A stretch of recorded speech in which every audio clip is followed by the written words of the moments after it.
ওকে, আজকে আমরা দেখাবো কিভাবে আপনারা খুব অল্প সময়ের মধ্যে সুস্বাদু গরুর মাংস রান্না করতে পারেন। এক্ষেত্রে প্রথম যে শর্তটি হচ্ছে সেটা হচ্ছে আপনাদের মাংস ভালো করে ধুয়ে নিতে হবে। এটা যে কোনো রান্নার ক্ষেত্রে এটা প্রযোজ্য। তো আমরা 1 কেজি গরুর মাংস নিয়েছি। সুন্দরভাবে কাটার পরে আমরা এটাকে এখন ভালোভাবে ধুয়ে নিব, মানে ততক্ষণ পর্যন্ত ধুবো যাতে এই রক্তগুলো না আসে, এইটা আমরা খেয়াল রাখবো।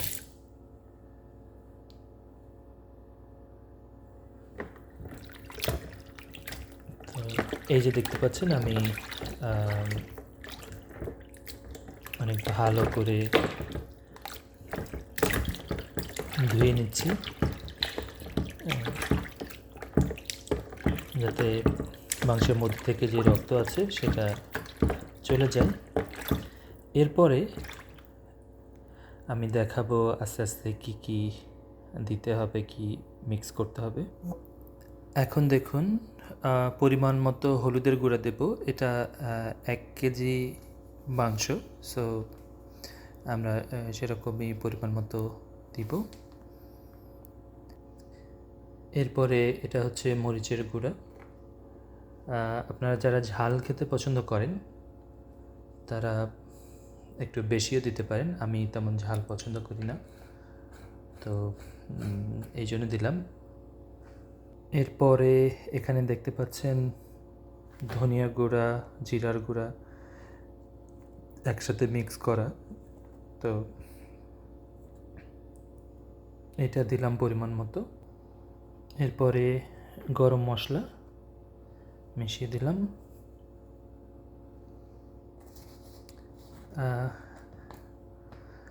আর আমরা যারা বাইরে থাকি তারা তো এত সময় পায় না। আর আমি যেহেতু আমার ভিডিওর প্রথমেই বলেছি যে শর্টকাটে আমি রান্না করে দেখাবো, তো এখানে আমি আরও রসুন এবং আদার পেস্ট দিব। এটা 1 চামচ পরিমাণ হলেই হবে। এই যে নিয়ে নিলাম আদার পেস্ট। ওকে, এরপরে আমরা দিয়ে দিলাম রসুনের পেস্ট পরিমাণ মতো। আচ্ছা, এরপরে সর্বশেষ এই যে লবণ, ওয়ালমার্টের লবণ মিক্স করে দিচ্ছি, পরিমাণ মতো দিলাম। এখন আমরা এই যে এইভাবে মশলাগুলোকে মিক্স করে নিব।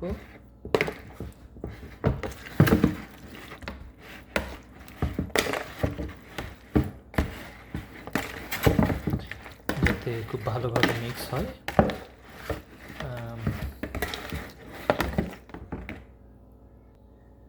এই যে অনেকক্ষণ নাড়াচাড়া করার পরে দেখতে পাচ্ছেন যে এখন এরকম দেখাচ্ছে, অর্থাৎ সব মশলাগুলি খুব ভালোভাবে মিক্স হয়ে গেছে মাংসের সাথে।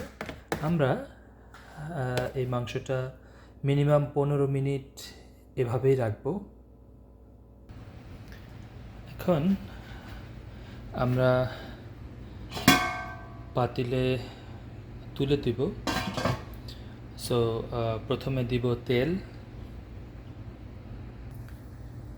এই যে তেল দিয়ে নিলাম। তেলের পরে আমরা এখানে এই যে দেখতে পাচ্ছেন আমি কেটে রেখেছিলাম পেঁয়াজ কুচি আর কাঁচামরিচ, তো এগুলো সবগুলো দিয়ে দেব যেহেতু 1 কেজি মাংস। কাঁচামরিচ এবং পেঁয়াজটাও হয়ে গেছে। এখন আপনাদের দেখাবো আর কি কি দিতে হবে। সেম মশলাগুলোই আবারও দিব, যেহেতু মাংসের সাথে আমরা তো আগে মিক্স করে নিলাম। এখন খুব বেশি না, এই যে আমি হলুদ, রাঁধুনি হলুদ ব্যবহার করি। হলুদ খুব বেশি দিতে হবে না, আমরা যেহেতু আগে ব্যবহার করেছি। এরপরে এই যে দেখতে পাচ্ছেন মরিচের গুঁড়া দিয়ে নিলাম অল্প করে, যেহেতু মাংসের মধ্যে দেওয়া হয়েছে। হ্যাঁ, এরপরে আবারও জিরা এবং ধনের গুঁড়ার মশলা একসাথে মিক্স, এটাও দিয়ে দিলাম। এরপরে দেব গরম মশলা। ভিউয়ার্স, পরিমাণটা একটু খেয়াল করবেন।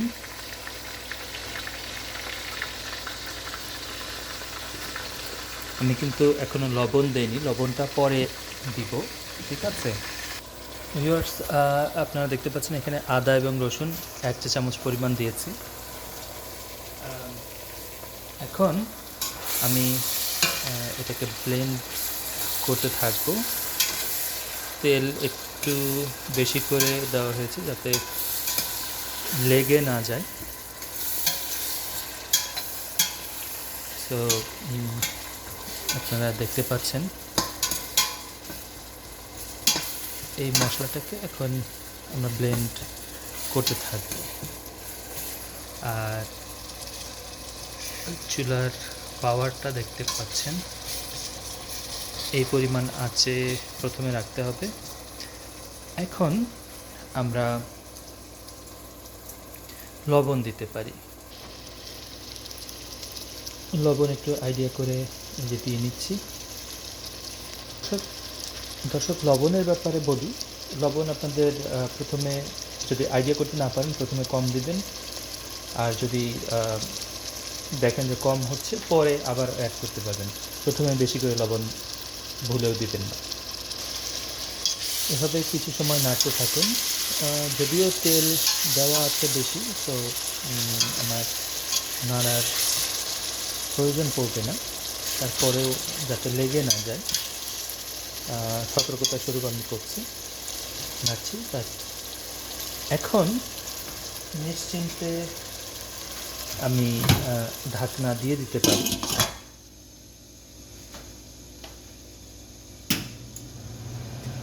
আর ফ্যানটা অন করে দিলাম, যেহেতু এই সমস্ত কিচেনের সমস্যাটা হচ্ছে ওই চিমনিটা ওইভাবে ধোয়া যায় না। So let's see. এরপরে আপনাদেরকে আবারও নিয়ে আসলাম সেই ম্যারিনেট করা অর্থাৎ মশলা মাখানো মাংসের কাছে। এটা আমরা বলেছিলাম যে আমরা 15 মিনিট রাখবো। 15 মিনিট রাখার পরে তো আমার চুলাতে দেওয়া আছে, দেখতে পাচ্ছেন চুলায় এই মশলা প্রিপেয়ার হচ্ছে। এখানে আমি মাংসটা প্রসেস করে রেখেছি। সো এটা খুব সম্ভবত সময় লাগবে আরও 10 মিনিট। 10 মিনিট পরে আমি আমার পাতিলে এই মাংস দিতে পারবো। আপনারা দেখছেন এখন লেগে যাওয়া শুরু করেছে।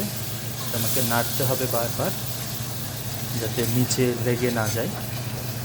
এই যে দেখতে পাচ্ছেন, এটা খুবই ইম্পর্টেন্ট রান্নার ক্ষেত্রে খেয়াল রাখা।